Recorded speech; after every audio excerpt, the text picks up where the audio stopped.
Loh, para pemirsa, ketemu lagi dengan Suyanto.id channel, yaitu channel untuk berbagi pengetahuan dan belajar sepanjang hayat. Channel untuk melakukan amar makruf media sosial.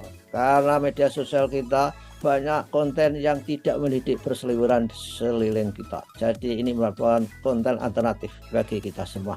Nah, secara khusus kita akan menemui para peserta PBG Prajabatan. Dan kali ini kita sudah menghadirkan Direktur PBG, Direktorat Jenderal GTK, Kementerian Pendidikan, Kebudayaan, dan Ristek. Beliau adalah direktur yang baru dan sangat muda, yaitu Mas Adhika. Panggilan populernya Mas Adhika. Dan tentu saja saudara jangan lupa klik subscribe kalau saudara melihat bahwa konten ini bermanfaat untuk Anda semua. Sebagai bukti adanya kolaborasi resiprokal antara Anda dan Suyanto.id. Nah, kali ini kalau saja YouTube ini, video ini sampai ke tangan Anda, ini adalah berkat sentuhan kreatif dari editor channel kita, Mas Heri Teguh Wiono, guru SMP Negeri 2, Karanganyar, Kabupaten Nganjuk. Kita sapa narasumber kita. Assalamualaikum warahmatullahi wabarakatuh, Mas Adhika. Waalaikumsalam, Nah, Mas. apa kabar Mas? Sehat-sehat? Sehat, sehat, Prof. Ya, ya Alhamdulillah. Kita harus sehat, dan sehat itu bukan hadiah, harus diperjuangkan. Nah, Mas Adhika, ini orang-orang peserta PBG Prajabatan itu banyak yang eh, bertanya mengenai banyak hal tentang kebijakan. Lalu pertanyaan yang sering dikemukakan itu adalah bagaimana mekanisme penyerapan lulusan PPG Prajabatan? Bagaimana mekanismenya? Jadi, Silakan Mas Direktur. ya, pertama lulusan prajabatan itu tentunya sudah terdata di database kami. Hmm. Karena memang kami kan yang pelaksana PPG Prajabatan memang apa LPTK. Namun koordinasi data, rekrutmen apa segala macam itu dari Direktorat PPG itu juga melakukan. Sehingga lulusan-lulusan PPG Prajabatan per individu, per domisili dari LPTK mana itu kami ada. Hmm. Itu satu. Ya. Nah, kedua di Setdijen Direktorat GTK itu juga melakukan kolaborasi rekrutmen ASN tiap tahunnya. Jadi setiap tahun itu pasti akan ada rekrutmen ASN. Nah, dia kan nanti lulusan PPG Prajabatan ini intinya kan bisa disambungkan dengan formasi ASN yang telah dibuka di pemerintah daerah. Nah, ini sebagai gambaran untuk tahun 2023 sekarang. Nah, ini. Oke. Jadi kita akan mekanisme seleksi ASN P3K itu nanti ada berbagai prioritas. Ada satu itu sudah passing grade, ada K2, ini masih sisa-sisa K2 kemarin tahun 2003 2004, Prof. Masih banyak guru yang ini harus kita selesaikan juga. Ya, Lalu ya. ada Dulu kita honorer. Nah, itu. Ya. jika ada formasi, nah jika formasi itu masih terbuka, namun satu P2 prioritas 2 dan 3 ini sudah terangkut, maka 4 ini untuk PPG itu akan ditempatkan. Jadi eh, memang prioritas satu itu kami utamakan dulu untuk guru-guru yang sudah passing grade Hmm. tahun 2021. Dua K2 ini politisnya memang masih sangat tinggi sekali. K2 ini itu harus kita tempatkan lalu honorer yang ada di negeri. Nah, ini P4 itu untuk formasi kosong yang tidak ada gurunya dan itu ditempati oleh PPG Prajabatan. Loh, kok THK 2 itu apa, Mas? THK 2 itu guru honorer. tenaga honorer K2, Prof? Oh, Kanora, ya, ya. Hmm. Nah, nanti kalau ada pertanyaan, loh, kok hanya 4 apa sampai dengan prioritas 4? Nah, sebetulnya eh, mengenai prioritas itu bukan usulan yang bukan merupakan berarti itu sangat kecil sekali. Tahun 2023, nah terbukti untuk prioritas 4 pun, nah untuk PPG Prajabatan tadi yang P4 tadi, Hmm. ternyata formasinya itu justru masih terbuka banyak dan suplai kita pun masih kurang. Ya, Nah, ya. artinya kami juga masih menunggu negara itu masih menunggu kiprah adik-adik, keinginan adik-adik gitu kan untuk mendaftar PPG Prajabatan. Setelah lulus, adik-adik tinggal merem saja. Pemerintah yang akan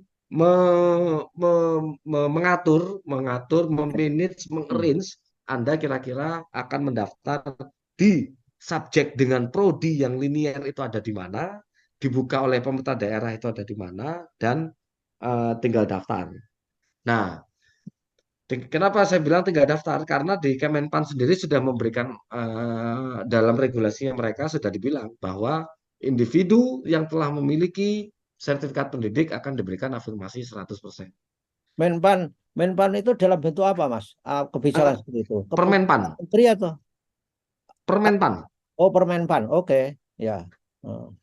Ja- Jadi jaminannya sangat kuat, saudara-saudara, para peserta PPG Prajabatan. Jangan khawatir bahwa Anda tidak akan ditempatkan dengan mekanisme yang dijelaskan. Lalu gimana, Mas? Berikutnya.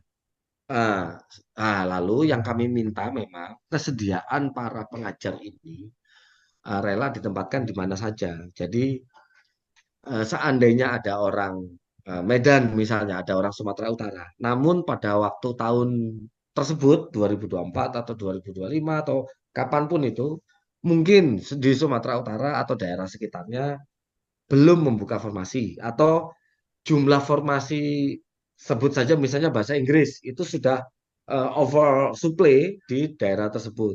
Nah, berarti nanti ada lulusan bahasa Inggris dari misalnya dari Unimed misalnya begitu akan kita tempatkan di Sumatera Barat misalnya. Nah, hal yang seperti ini intinya kami akan mendistribusikan guru Barat, Timur untuk penataan kebutuhan dan pemerataan kualitas pendidik begitu. Nah, yang kami harapkan cuma satu dari adik-adik kesediaan dan rela untuk ditempatkan dimanapun sebagai abdi negara. Mungkin itu, Prof.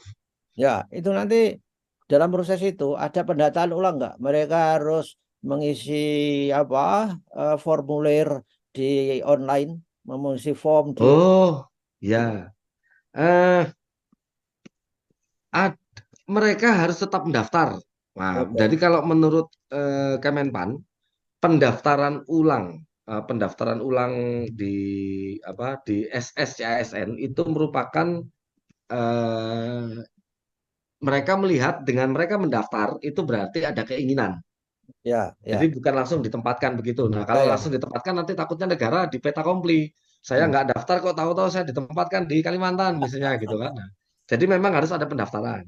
Hmm. Nah, eh, ini untuk gambaran adik-adik juga. Nah, jadi ini nanti di akan dibuka pendaftaran baik untuk guru honorer yang sudah existing maupun untuk individu baru yang bersertifikat pendidik dibuka jalur pendaftaran ke SSCASN. Ini aplikasi milik BKN. Dari SSCASN, dari NIK segala macam yang sudah dimasukkan individu di SSCASN. Nah, masuk ke dalam server kita, lalu kita kenali mana honorer negeri, mana honorer swasta, Hmm. mana guru K2, dan mana individu baru yang telah memiliki sertifikat pendidik. Oke. Loh, taunya dari mana? Server kami taunya dari mana? Ya, server kami kan ada kolaborasi dengan LPTK terkait kelulusan PPG Prajabatan. Jadi nama-nama individu dari LPTK kita masukkan dalam server. Apabila nama tersebut NIK-nya sama dengan SSISN, maka istilahnya analoginya itu nama individu tersebut langsung kelap-kelip bahwa dia telah memiliki sertifikat pendidik prajabatan. Nah, istilahnya Ya, begitu. ya. Nah, setelah itu dia akan diberikan afirmasi 100% untuk kompetensi teknis. Sudah, lalu kita linirkan kualifikasinya apa, sertifikasinya apa, maka dia akan dapat melamar ke formasi apa saja. Misalnya contoh untuk sertifikasi matematika, dia bisa melamar matematika SMP, matematika SMA, dan bahkan dia bisa melamar guru kelas dari peta linearitas yang telah ditentukan. Nah, setelah itu sudah dia tinggal milih provinsinya mana. Untuk saat ini di tahun 2023 tidak memilih sekolahnya ada di mana, tapi Pemdanya mana? Apakah di misalnya di Jawa Barat atau kalau Jawa Barat berarti kan SMA SMK atau Hmm. Kota Bandung atau Kota Majalengka atau Kota Subang apa Kabupaten Subang atau apa dia memilih Pemdanya. Setelah itu nanti Pemda yang akan Pemda bersama dengan Kemdikbud yang akan menempatkan individu ini layaknya mengajar di sekolah yang mana. Oh, oke. Ya, inilah yang saudara-saudara tanyakan, saudara peserta PPK Prajabatan yang dulu selalu ditanya-tanyakan. Ya, seperti ini prosesnya. Karena dulu banyak yang termakan isu bahwa setelah PPK Prajabatan langsung ASN. Ya, ASN itu ada undang-undangnya. Tentu kan ada prosedurnya. Harus daftar, harus memiliki stelsel aktif. Tidak bisa pemerintah terus begitu nyomot saudara jadikan guru yang seperti dikatakan Mas Direktur tadi, nanti di vita kompli, saya nggak daftar, kok diikutkan, itu juga parah. Nah, pertanyaan terakhir, Mas Adika, apakah Pemda dapat langsung menugaskan lulusan PPG itu dalam uh, para peserta PPG Prajabatan itu? Misalnya Pemda, kamu di sini, tapi terus saya gaji dengan gaji Pemda itu. Skenario-nya besok itu guru itu yang bayar pusat atau daerah? Oh, jadi ini paparannya belum ada. Jadi ketika guru itu sudah seleksi tes nah, Hmm. untuk kompetensi teknis, kompetensi manajerial begitu dan dia ini untuk individu prajabatan berarti dia akan dapat afirmasi 100%. Loh kalau saya nggak nih, tapi jangan tidak masuk, tetap harus ikut ujian dan menjawab pertanyaan. Walaupun di dalam Permenpan sudah disebutkan 100%. Ini pesan kami dari pemerintah. Karena ketika dia tidak hadir itu menunjukkan keinginan. Nah, itu. Hmm. Jadi dia tetap harus hadir dan menjawab pertanyaan. Nah, walaupun nanti diberikan afirmasi 100%. Nah, setelah dia menang, eh, pemenang itu akan diterbitkan nomor induknya oleh BKN. Hmm. Setelah nomor induk terbit oleh BKN akan memberikan ke masing-masing BKD daerah. Daerah, ya. Daerah distribusikan, lalu daerah akan melakukan pengangkatan. BKD melakukan pengangkatan biasanya dengan kepala daerah yang untuk pelantikan pengangkatan. Gaji P3K itu sebetulnya sudah disebutkan di PP 49 tentang P3K itu sudah konstan, Prof. Ya. Jadi 2.995.000 kalau nggak salah. Itu Hmm. gaji pokok. Hmm. Gaji pokok lalu ditambah lagi dengan tunjangan melekat. Nah, anak istri, anaknya berapa ya itu variabel ya, nggak bisa dibuat konstanta. Nah, siapa yang membayar? Gini, pemerintah pusat ini Kemdikbud, Kemenpan dan Kemenq itu telah berkoordinasi Pemda tersebut, Pemda A, Pemda B, Pemda C itu mengusulkan rekrutmen SNP3K itu berapa kebutuhannya. Hmm. Lalu kita taruh itu dananya, bukan dananya, alokasinya kita taruh di Pemda. Kementerian Keuangan melalui Direktorat Jenderal Perimbangan Keuangan memberikan alokasi itu ke masing-masing Pemda. Tapi belum dalam bentuk cash, Prof. Hmm. Masih dalam bentuk alokasi. Hmm. Nah, apabila Pemda tersebut mengangkat sesuai dengan alokasi, misalnya alokasi permintaan kebutuhan 100 orang. Nah, Ya. ternyata yang diangkat oleh Pemda dan yang lulus misalnya 80 misalnya. Hmm. Nah, Oke.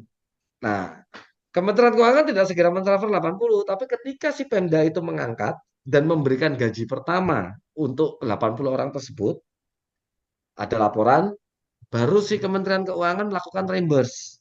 Oh, reimbursement, ya. Oke. Sistemnya reimburse. Nah, hal ini memang telah di mekanisme ini telah ditetapkan oleh Kementerian Keuangan agar gaji P3K ini tidak bercampur baur dengan embernya DAU, Prof. Oke, ya. Gitu. Jadi agar oh ini kalau seandainya alokasi gaji dikecilkan berarti nanti yang di ember sini bisa menggelembung. Nah, itu enggak itu Ya. dipisah. Nah, itulah mungkin sejak tahun ini, sejak tahun 2023 ada istilah ini kok memang DAU rasa DAK ya, gitu kan.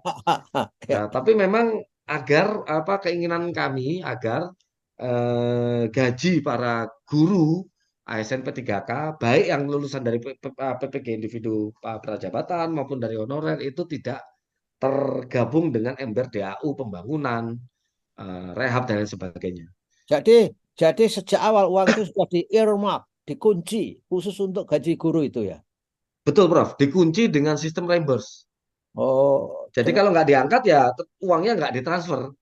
hmm, ya ya ya ya. Jadi itu yang penting informasi itu karena peserta BPK Prajabatan itu bertanya-tanya mengenai gaji itu. Dan tentu saja mereka karena bertanya, saya yakin dengan penjelasan Mas Adika ini, mereka akhirnya memahami sepenuhnya. Jadi mereka berspekulasi macam-macam, wah ramai sekali. Dan insya Allah ini akan menyelesaikan kebingungan mereka. Terima kasih Mas Mudah-mudahan. Adika Ya. dan kita ketemu lagi di episode berikutnya minggu depan mungkin. Ya, terima kasih. Wassalamualaikum Oke. warahmatullahi wabarakatuh. Waalaikumsalam warahmatullahi wabarakatuh.